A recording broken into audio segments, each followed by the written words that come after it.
Good morning students. आज हम chapter 2 को कंटिन्यू करेंगे और इसमें वो वाला पार्ट पढ़ेंगे जो न्यू सिलेबस के अकॉर्डिंग कट हो चुका था।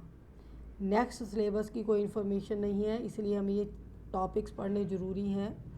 ठीक है, लास्ट वीडियो में हमने डिस्कस कर लिया था कि जो वेरियस लैंड फॉर्म्स हैं या इंडिया के अंदर है या अर्थ के ऊपर, उनकी फॉर्मेशंस कैसे होती हैं।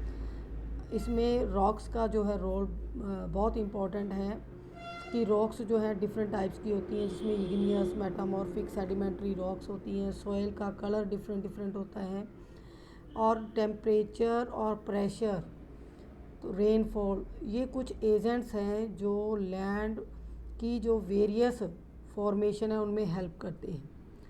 तो इस टॉपिक के अंदर लास्ट के जो 2 पैराज हैं वो डिस्कस करेंगे हम। So let's get start this topic. India is a large land mass. India क्या है? एक लार्ज लैंड मास है और डिफरेंट जियोलॉजिकल पीरियड्स के अंदर ये बना है। जो इसका रिलीफ है उसके ऊपर किसका इन्फ्लुएंस पड़ा है? जो चेंजेस आती रही हैं इसके ऊपर, चाहे वो क्लाइमेट की वजह से आई हों, चाहे प्रेशर और टेम्परेचर की वजह से आई हों। Besides geological formations, number of process such as, तो जियोलॉजिकल जो फॉर्मेशंस हैं यानी कि जियोलॉजिकल, अर्थ के अंदर से वोल्केनो है या अर्थक्वेक्स हैं, उनकी वजह से भी मॉडिफिकेशन होती रहती है अर्थ के ऊपर। इसके अलावा despite of this we have so many processes which causes the formation of landforms. These are weathering, erosion and depositions. ये क्या करती हैं? मॉडिफाई करती हैं रिलीफ को, जो इसकी प्रेजेंट फॉर्म होती है अर्थ के ऊपर उसको चेंज करती रहती हैं। वेदरिंग में कौन से एजेंट हैं? विंड और रेनफॉल। तो ये क्या करती हैं? अर्थ के ऊपर जो रिलीफ है, जो सोयल है, उसको बहाकर या उड़ाकर एक जगह से दूसरी जगह पर ले जाती हैं और उसे डिपोजिशन कर देती हैं, यानी कि दूसरे प्लेस पर। इरोजन भी क्या होता है? जो सोयल की फर्स्ट लेयर है रिमूव हो जाती है, उसे क्या कहते हैं? इरोजन। और डिपोजिशंस क्या होता है? जो सेडिमेंट्स हवा के साथ या रेन जो पानी के साथ बहकर कहीं भी आकर जमा हो जाता है, उसे डिपोजिशन कहते हैं। तो ये भी जो एजेंट्स हैं ये भी हेल्प करते हैं अर्थ के रिलीफ को मॉडिफाई करने में। तो अर्थ साइंटिस्ट ने एक्सप्लेन किया है जो फिज़िकल फीचर्स बने हुए हैं किसी थ्योरी के साथ, क्योंकि बहुत सारी थ्योरीज़ हैं, लेकिन जो एविडेंस है जिस थ्योरी के, जिसके प्रूफ है, पुख्ता प्रूफ हैं, वो थ्योरी क्या है? Plausible theory. ये थ्योरी क्या है? Theory of plate tectonics. Plate tectonics का जो सिद्धांत है, ठीक है। प्लेट्स क्या होती है बेटा? खाने वाली प्लेट्स नहीं है। अर्थ का जो लैंड पार्ट है इसको प्लेट्स बोला गया है, क्योंकि हमें पता है कि अर्थ के ऊपर 71% जो है वाटर पार्ट है और 29% लैंड पार्ट है। तो इसका मतलब क्या है कि अर्थ के चारों ओर क्या है? वाटर है और बीच में बड़े बड़े भूखंड हैं, लैंड मास हैं, और ये प्लेट्स जो हैं ये मूवमेंट करती रहती हैं अलग अलग डायरेक्शंस के अंदर, ठीक है, अलग अलग तरीके से। और उसकी वजह से 7 मेजर और सम माइनर प्लेट्स अर्थ के ऊपर फॉर्म्ड हुई हैं। किनकी वजह से? थ्योरी ऑफ प्लेट टेक्टोनिक्स की वजह से। अब थ्योरी ऑफ प्लेट टेक्टोनिक्स क्या है ये हम पढ़ेंगे नेक्स्ट। जो है मूवमेंट्स ऑफ द प्लेट्स, जो मूवमेंट्स होती हैं प्लेट्स की, result in the building up stresses. तो प्लेट्स के अंदर स्ट्रेसिस यानी कि प्रेशर आता है और इन प्लेट्स में क्या बनते हैं? कॉन्टिनेंट्स और फोल्डिंग, फोल्टिंग और वोल्केनिक। ये 3 एक्टिविटीज़ होती हैं जब प्लेट्स मूवमेंट करती हैं। फोल्ड क्या होता है? जब प्लेट्स फोल्ड हो जाती हैं, यानी कि एक दूसरे के ऊपर टकराकर चढ़ जाती हैं, तो उससे क्या होता है? अपराइजिंग होती है। फॉल्टिंग से क्या होता है? जब प्लेट्स दूर चली जाती हैं तो उसमें जो गैप आ जाता है, जो ब्रेंशन होता है। और तीसरी एक्टिविटी है वॉल्केनिक एक्टिविटी। तो इन जो है एक्टिविटीज़ की वजह से जो प्लेट्स हैं जैसे ही मूव करती हैं तो उनके अंदर स्ट्रेसेस आते हैं और नए लैंड मास की फॉर्मेशन हो जाती है। Broadly these plates movements are classifieds into 3 types.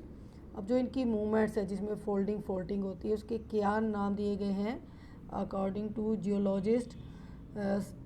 Convergent boundary, divergent boundary और तीसरी है ट्रांसफॉर्म बाउंड्री। तो while some plates come towards each other and form convergent boundary.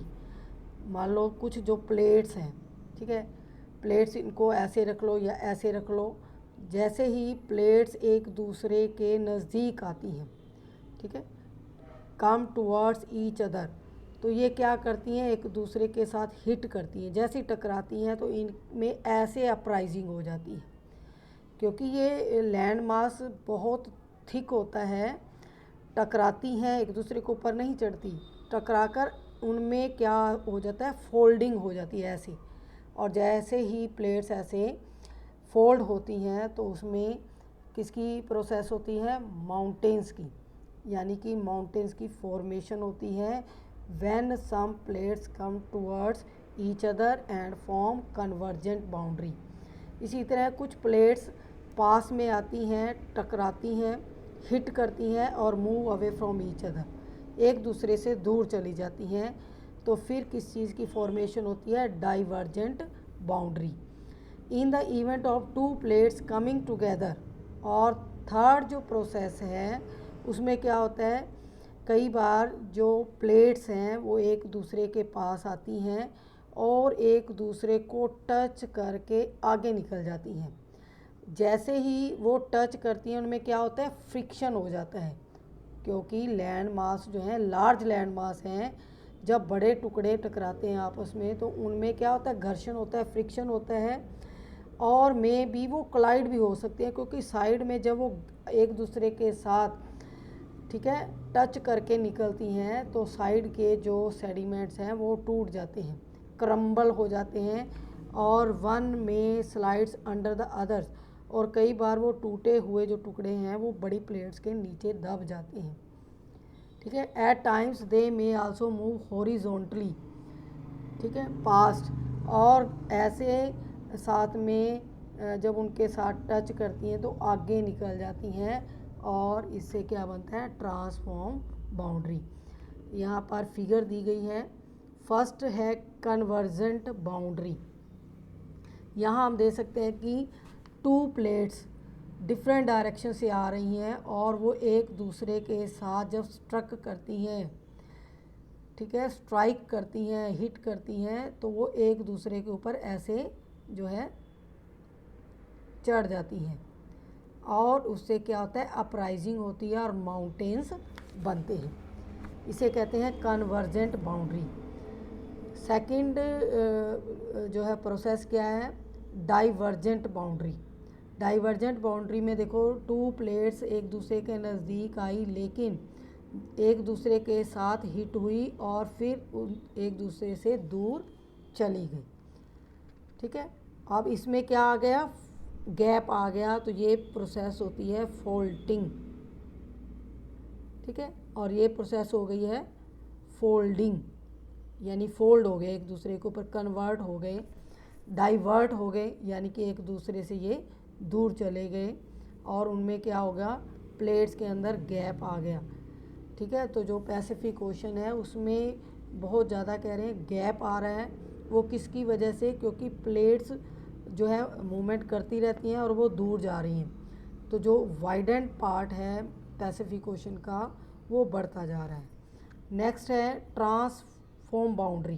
Transform boundary में देखो 2 प्लेट्स हैं, ठीक है, आपस में जो है जब मिलती हैं, मीट करती हैं, तो इनमें क्या होता है? फ्रिक्शन, ठीक है, और ये कोलाइड होता है। जो पार्ट आपस में रगड़ खा रहा है वो कोलाइड हो गया, वो लैंड मास टूट कर नीचे प्लेट्स के अंदर धंस जाता है और ये मूव कर जाती हैं डिफरेंट डायरेक्शन में। तो ये कब होता है? ये इससे क्या हो जाता है? ट्रांसफॉर्म में वॉल्केनिक eruption और जो ये अर्थक्वेक्स हैं, ये वाले इंटरनल जो अर्थ के अंदर प्रोसेस होते हैं, उससे क्या होता है? लैंड फॉर्मेशन होती है, ठीक है। नेक्स्ट है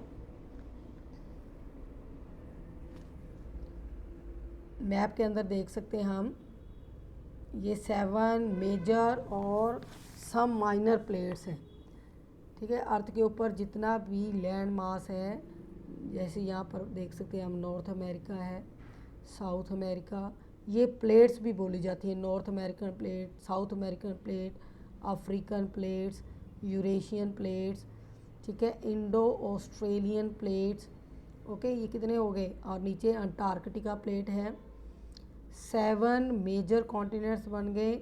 और जो छोटे लैंड मास जब फ्रिक्शन से कोलाइड हुए तो वो आइलैंड्स की फॉर्म में चेंज हो गए। तो 7 मेजर प्लेट्स हैं अर्थ के ऊपर। ठीक है, और इनकी वजह से ही अर्थ के ऊपर डिफरेंट डिफरेंट जो है फिजिकल फीचर्स बनी हैं। अब यहाँ पर कुछ ये डार्क मोड में लाइंस दिखाई गई हैं, ये डिस्ट्रक्टिव प्लेट्स हैं, यानी कि इनके अंदर बहुत सारी मूवमेंट्स होती हैं, वोल्केनिक eruptions होते हैं, अर्थक्वेक्स आते हैं। तो ये सारी पैसिफिक बेल्ट है। देखो इंडिया के अंदर से भी यहाँ पर ये मूव जो है कर रही है, यहाँ पर हिमालय की साइड में तो अर्थक्वेक्स आते हैं। देखो हिमालय कितने ऊंचे पहाड़ हैं, हाईएस्ट इसमें पीक्स हैं, लेकिन इसके अंदर अभी भी हलचल होती है, क्योंकि जितनी ये प्लेट्स आप देख रहे हो चारों तरफ क्या है, इसके वाटर है, और ये कुछ पार्ट लैंड का ऊपर है और कुछ वाटर के अंदर है। तो अंदर से जब इनमें कन्वेक्शनल बोलते हैं इसको, कन्वेक्शनल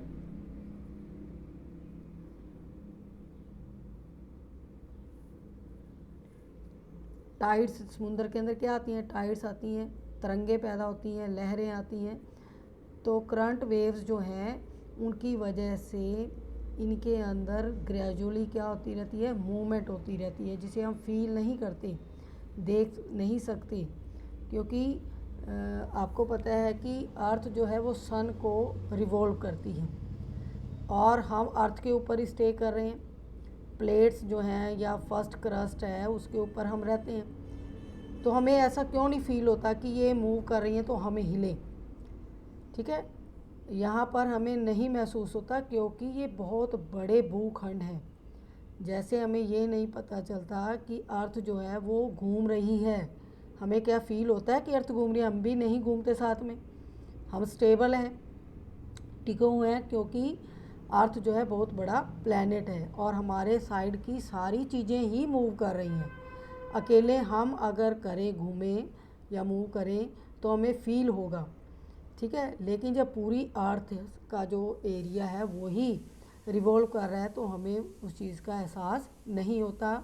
ऐसे ही जो प्लेट्स हैं उनकी जो स्पीड है बहुत स्लो है और वो धीरे धीरे वाटर के अंदर जो है ड्रिफ्ट करती रहती हैं।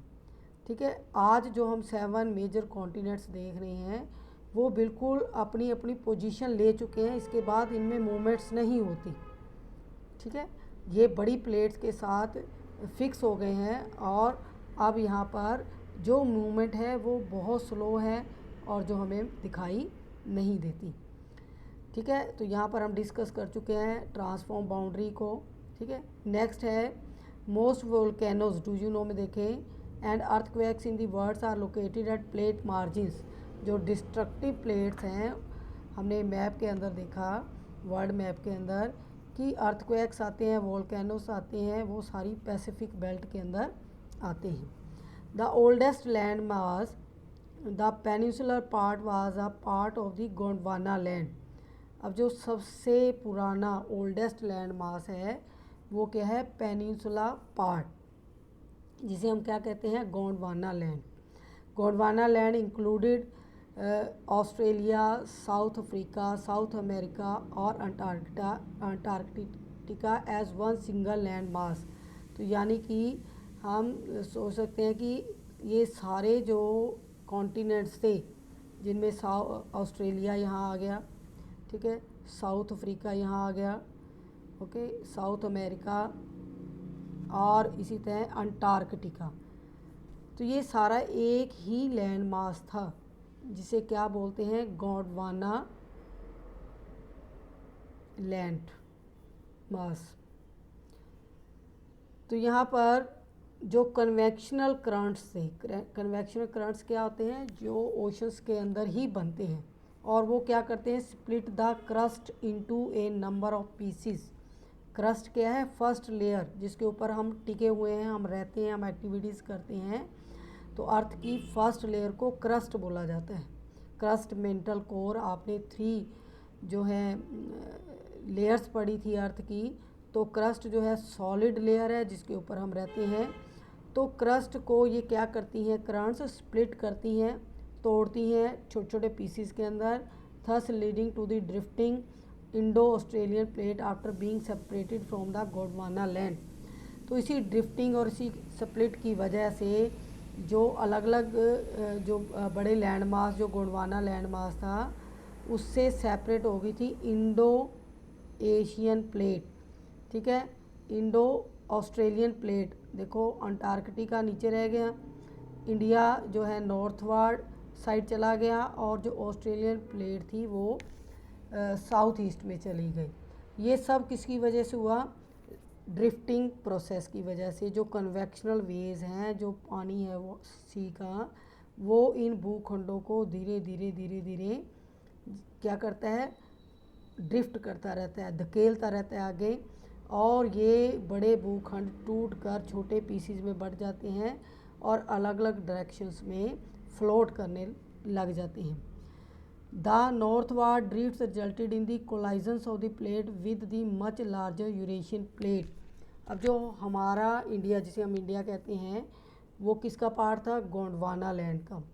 जब यहाँ से अलग अलग डायरेक्शन में ये भूखंड मूव किए तो उसमें जो इंडो ऑस्ट्रेलियन प्लेट थी वो अफ्रीकन प्लेट से अलग होकर किस साइड चली गई, नॉर्थ साइड।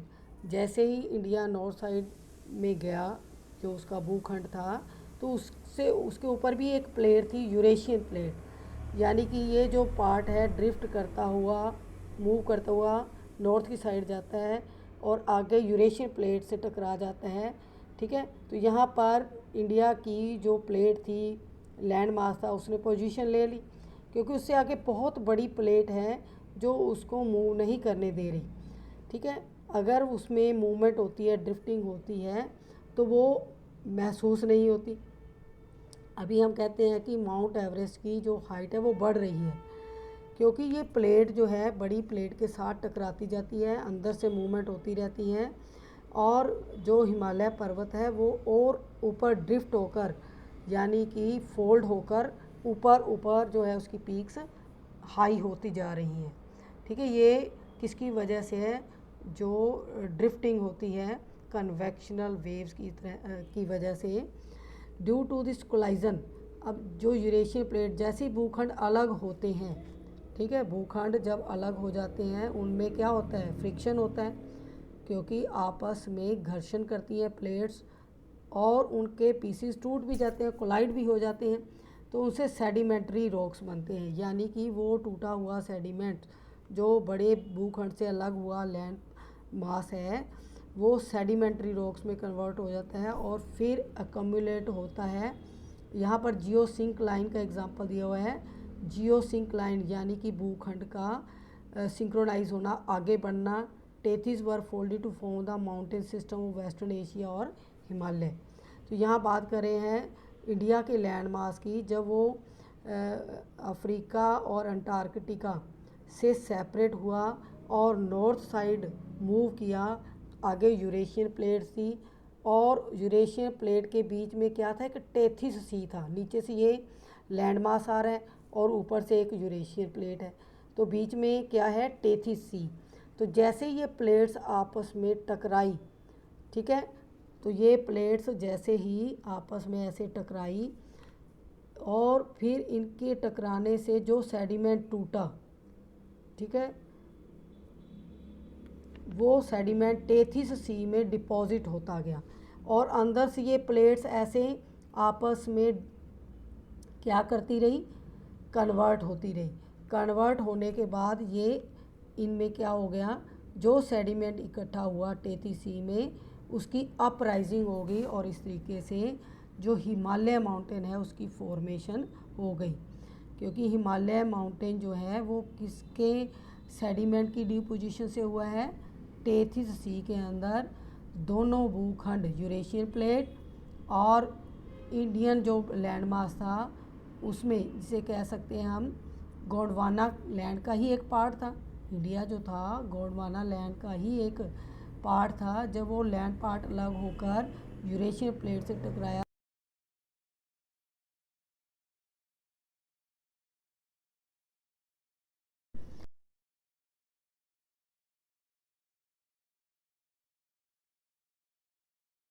ठीक है। नेक्स्ट है टॉपिक हमारा Gondwana land.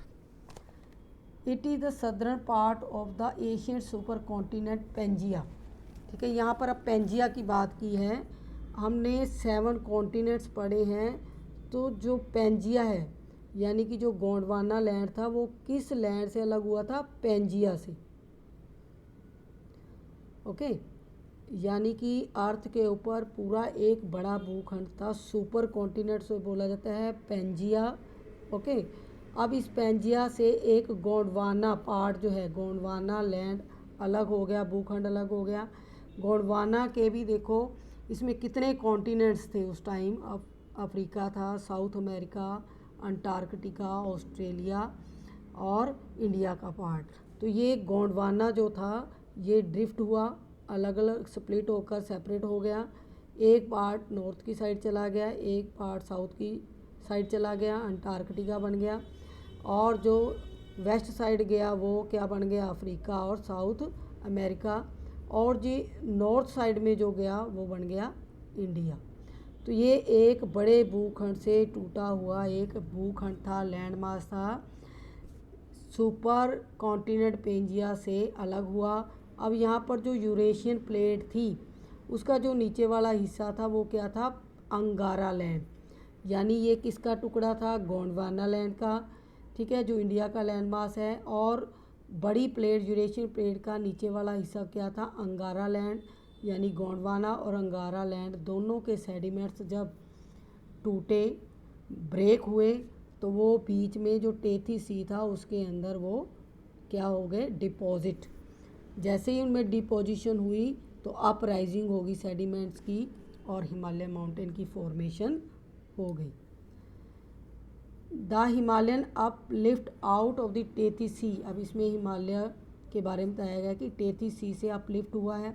Subsistence of the northern flank peninsular plateau resulted in the formation of a large basin. नीचे का जो पार्ट है सदर्न जो इंडिया का पार्ट है जिसे डेक्कन प्लेट्यू कहते हैं, पेनिनसुलर प्लेट्यू।